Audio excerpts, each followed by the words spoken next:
Hey guys, and welcome back to my channel. So for today's makeup look, I wanted to use a gift that I received for my birthday from Brianna. Shout out to her.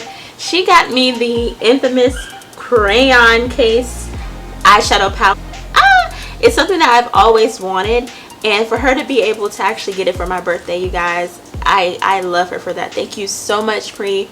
Without further ado, let's go ahead and jump right into the tutorial. That all products will be listed down below in the description box. Don't forget to comment and subscribe, and also don't forget to hit that bell so that you guys be notified as soon as I post all new videos on my channel. Let's go ahead and jump into the video. I'll see you guys next time. Bye.